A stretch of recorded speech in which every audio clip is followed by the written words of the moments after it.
The first 3 months of 2010 has seen the emergence of 3 major players in the mobile electronics front. These companies are betting that they will be in your future, that they will make your life more connected and convenient. They are hoping that you will spend your hard-earned cash on their hardware and IP to make them the king of this new marketplace. But what does the future hold for these 3 platforms?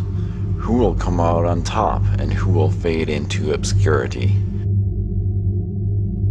This video attempts to answer these questions by painting a picture of the current marketplace and how the new mobile platforms fit into this world.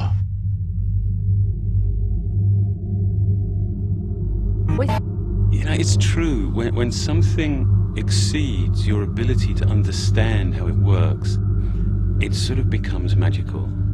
Apple continues its tradition of introducing the masses to user-friendly and stylish devices. In this vein, it introduces the Apple iPad. More intimate than a laptop, and it's so much more capable than a smartphone with this gorgeous large display. The speculation regarding this device was incredible. It was a device meant to wow the public. However, when the news came back, the results were less than stellar. I just remembered by looking at the sheet that the iPad was announced. So, Klepek, go ahead and start with this story. I think it's turned out much differently than we expected. And right now, we've run several stories on G4TV.com talking to iPhone developers about, are you excited about this? And it seems to be so far a tepid response from users, a tepid response from developers, and probably a tepid response from us. The iPad already faces stiff competition from the existing netbook market, which already provides the customer with the functionality the new product offers. Indeed, at CES 2010, many viable alternatives to the iPad were shown even before the demo was shown at the Apple keynote. To make things worse, the restrictive policy Apple has imposed on its third-party app development community probably has had a cooling effect in the eagerness of programmers to take on new hardware. And make no mistake, the consumer is probably just about as confused about this product as you are. Now, if I want to actually make a phone call with this, since I have 3G, right? Can I do that? This is not a phone. This primary purpose is not meant to be a phone. Obviously, there'll be third-party applications which do provide those type of VoIP services. But the iPad's primary purpose is not to be an iPhone. The iPad will sell millions of copies when it reaches the marketplace, but its dominance is in question. A moment comes in every new venture when we must put our vision to the test.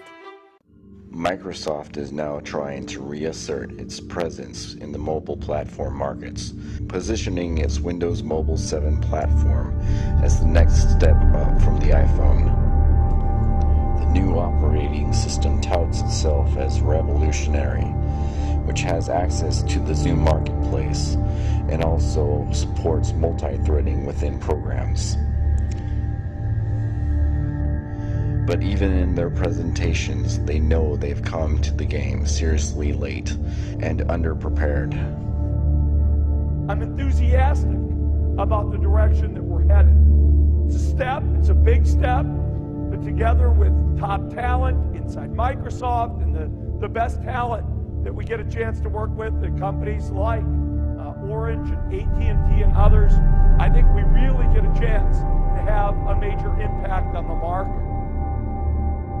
Many of the features that the Windows Mobile 7 commercials hint at are already supported by other phones such as the Android system and the Palm Pre. Indeed, the verdict by those who have been tracking Microsoft's progress into the digital phone market have already pointed out the software company's shortcomings here. The press has also noted that Microsoft has chosen to emulate some of the more undesirable traits of the phone that it wishes to compete with, namely the restrictive policies for software developers implemented by Apple. But even worse, the operating systems by both Apple and Android have already progressed beyond the phone, while Microsoft is still trying to get its operating system onto a phone. Hi, I'm Marcel, and I'm a trend researcher. This video is a concept demonstration of what Microsoft believes its tablet should look like, but this tablet does not exist. Instead, the answer to the iPad that Microsoft put forth comes in the form of the Arcos 9 running Windows 7. This concept may seem like a customer-oriented idea until one notes the heavy resources needed by Windows 7 on its hardware. The results were not good. But the user experience all hinges on its touchscreen, as does every touchscreen. So what do you think? How is it? Oh, with that kickstand, huh? It's got a great kickstand in the back, in case you didn't see that, so you can put it on a desktop. Stand. Yeah, there's also an optical trackpad, which you'll end up using a lot because, again, the touchscreen is so bad. So in between the competition between Microsoft and Apple, Apple obviously wins out. But Apple is not out of the woods yet. Google has unveiled the Android 2.1 operating system for its digital phones. Already the Nexus 1 and the Motorola Droid have it. Indeed, Android itself has picked up a significant percentage of the mobile phone markets. This is due in part because of its open source nature and the low price that comes with it. The Android development community has also flourished under less restrictive policies than those under Apple, and Android is about to make a push beyond the markets of the digital phone. Okay, what we have here is a Android-based system with a resistive touchscreen. Cool thing, and as you can see, they have customized their UI for better usability on netbook phones. A myriad of netbook devices at CES 2010 showed up using Android as their primary operating system. This should be a warning shot to Microsoft, who up until now dominated the netbook markets with its Windows XP adapted operating system. But even more significant at CES 2010 was the appearance of a microwave that used Android as its primary operating system. This may seem silly at first until one considers the implications of the ability to port such an operating system to non-standard devices.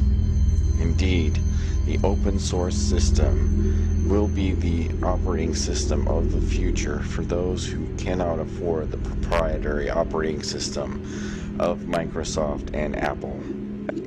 And already we are seeing the port of Android to other devices in the marketplace.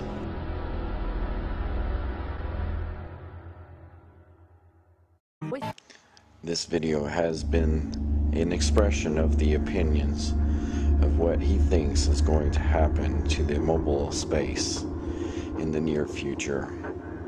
These are only my opinions backed up with what I've seen and heard. You may place your judgments whether I'm right or wrong in this respect, but I hold to those opinions until the future comes and we see what happens. Good night.